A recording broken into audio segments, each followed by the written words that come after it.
Tanyakan Jokowi itu, ada nggak nenek moyangnya tertumpah darahnya untuk republik ini? Jangankan ancaman penjara, Joko Widodo, ya, ancaman nyawa pun saya hadapi. Jadi kalau saya harus minta maaf, menarik semua, betapa hinanya Rismon Hasilonsyah itu. Lebih baik mati.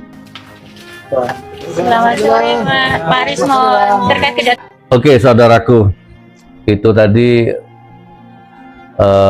penampakan terbaru dari seorang Rismon yang jujur di mata saya kasihan ya, kasihan dan mengenaskan, di mana dia datang ke Istana Wapres dan luar biasanya Wapres ini cukup dikasih parcel dengan ukuran besar, lalu si Rismon kayak kebingungan mau naruh mana. Dan yang lebih mengenaskan lagi, begitu Rismon balik badan mau masuk lagi, rupanya ternyata pintunya sudah ditutup. Di momentum itu, ini mataku yang melihat, di momentum itu saya merasakan bahwa Rismon selesai. Jadi bukan Gibran endgame, tapi Rismon game over ya, Rismon endgame, Rismon yang selesai, Rismon yang tamat, jatuh sejatuh-jatuhnya, runtuh seruntuh-runtuhnya kehormatannya, martabatnya ya, sebagai pejuang, bahkan sebagai manusia mungkin jangan-jangan. Kemudian di endingnya lagi bagaimana dia membawa parcel yang sedemikian, jalan bawa parcel. Jadi kalau boleh saya kasih judul video ini, mungkin ya judulnya adalah harga Rismon seharga parcel, kurang lebih seperti itu. Oke saudaraku, kita mau bahas sisi lainnya.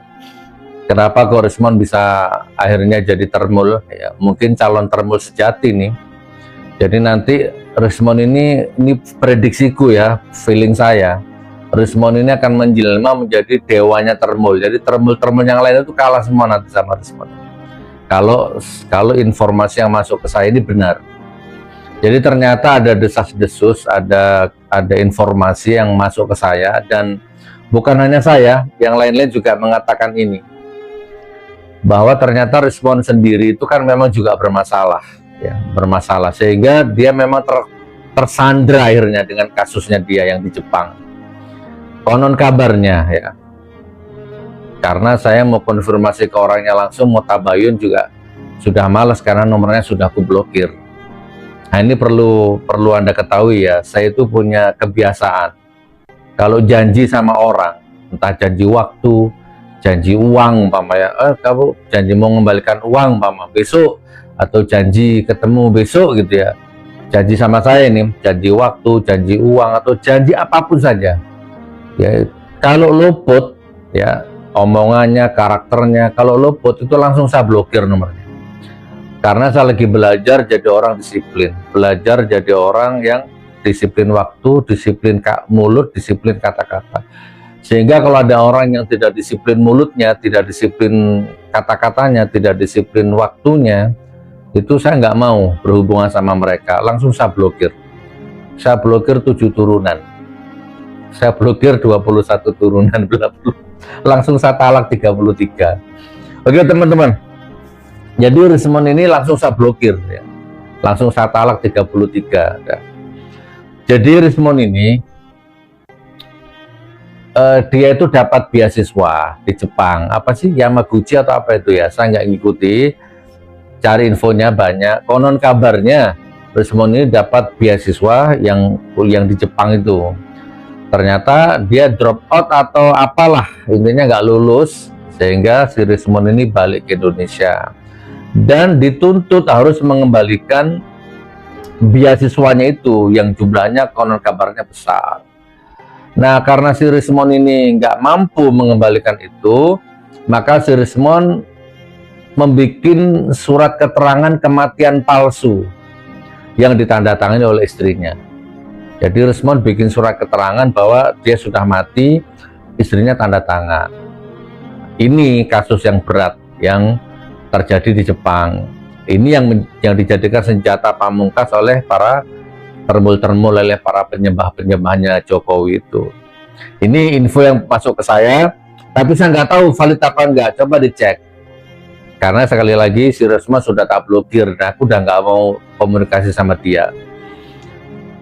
Gitu ya. Di samping ijazahnya juga, ijazah Jepangnya itu juga ternyata palsu. Itu poin pertama ya. Sehingga si Rismon itu akhirnya disitulah titik lemahnya dia.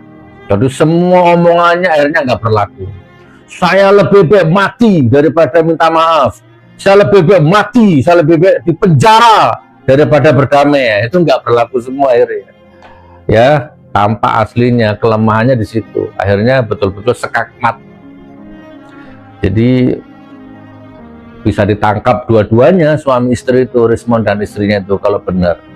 Makanya dia milih menyerah, milih jadi termul, milih jadi pengkhianat dalam tanda petik, dan milih menelan ludah, bukan hanya ludah mungkin ya, air liur dan kotorannya mungkin ya, sumpah serapahnya, kotorannya selama ini keluar, ditelan lagi sudah.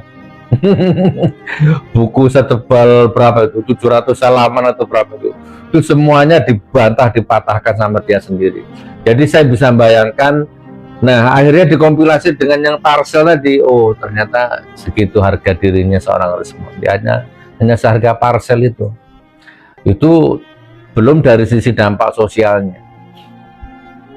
Ya gitu teman-teman ya, makanya wajar kalau akhirnya si Rismon ini kalah telak, bukan hanya kalah di dunia tapi juga kalah dalam sejarah. Nanti akan dikenang sama anak cucunya itu, bahwa dulu ada bapakmu itu dulu pengkhianat, bapakmu itu dulu orang yang pelin-pelan, ya kurang lebih seperti itu.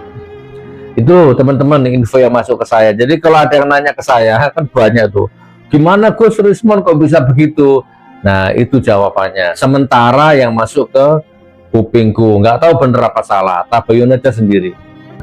Tapi seandainya teman-teman ya, seandainya aku di posisi Rismon nih, seandainya ya, saya lebih baik apa ya, wis kepalang basah lek arek Jawa Timur lek ngomongku wis kalah menang wis matek-matek gitu kan, daripada saya harus berkompromi dengan kemunafikan ya, berkompromi dengan kezoliman yang seperti rezim terkutuk itu ya. Saya lebih baik mengakui semua kesalahan saya. Ya, ijazahku palsu yang di Jepang. Iya, aku memasukkan kematianku. Iya, dan aku siap di penjara. Gitu. Jadi aku lebih baik milih di penjara daripada damai dengan Jokowi dan jadi termul, daripada harus mengkhianati idealisku, ya kan, mengkhianati ilmuku. Gitu. Seandainya aku jadi si Simon ini.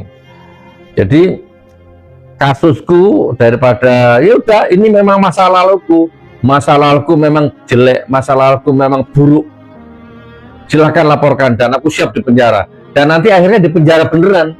Nah itulah risiko perjuangan, itu yang namanya harga sebuah perjuangan. Nah kalau gitu saya yakin nggak kalah kalau gitu kan begitu intinya. Kalau sekarang kan akhirnya berubah ceritanya ini. Bukan lagi soal ijazah palsunya Jokowi ini, bukan soal pendidikannya Gibran ini. Jadi sekarang yang muncul malah kepalsuannya si Rismon, bobroknya si Rismon. Ijazah Jokowi tenggelam, riwayat pendidikannya Wapres tenggelam, kan gitu. Nah ini kalau aku, ya kan,